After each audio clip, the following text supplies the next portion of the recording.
Hi, I'm Sean Costigan, Director of the Lower Manhattan Project at the New School in New York. And today I'm talking with Irving Mintzer about the economic crisis and its effects on energy and the environment. And Irving.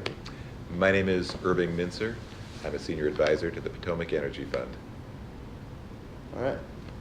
Irving, one of the things that we've been looking at is the question of the prevailing wisdom of the day. And we assert that the global economy is undergoing a radical shift, as we see, and that governments have been positioned to take a controlling interest in numerous firms. The regulation of financial markets is now the focus. Do you foresee this having a long-term effect on energy and the environment? I do. I think that the implications of government taking control not only of the financial markets, but of a number of energy and energy using companies is, however, uncertain. I think there is a strong potential for positive impacts as socially responsible behavior by corporations comes to be a higher priority on the decision-making list of the officers of many corporations that have government backing.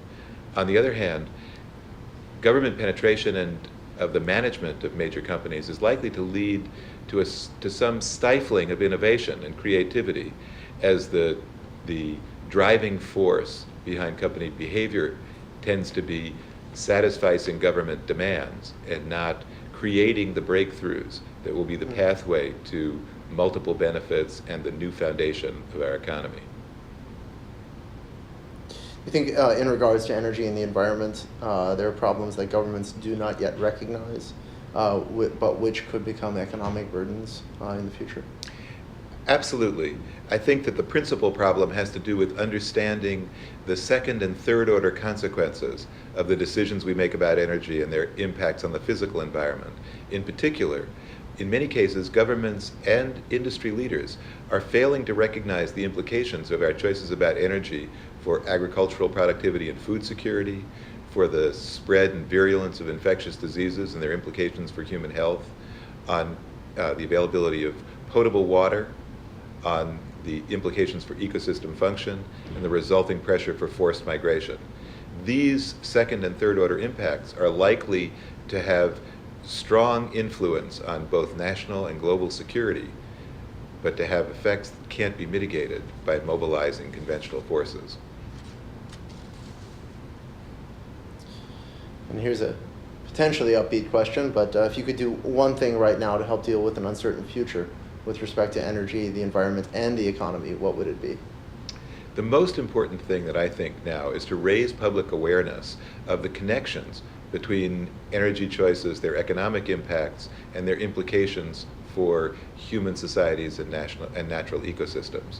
What we need to do now is to deepen our understanding of these linkages, and especially to develop some indicators of when the underlying systems are about to undergo an increased sensitivity to an incremental change, when we're likely to see an accelerated response in one system triggered by a change in another, and when we're likely to see an irreversible change of state.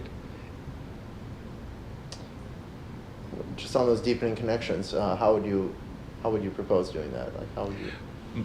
The most important initial thing to do is to open a broader dialogue between government leaders in a variety of departments and ministries, between leaders in civil society, both in the business and academic community, and more broadly, to raise the profile of these implications and to start a national debate that focuses on the strategic aspects of a national economic development strategy that is both balanced and sustainable. Okay, thanks, Irving. Really appreciate that. Is that okay? That's great.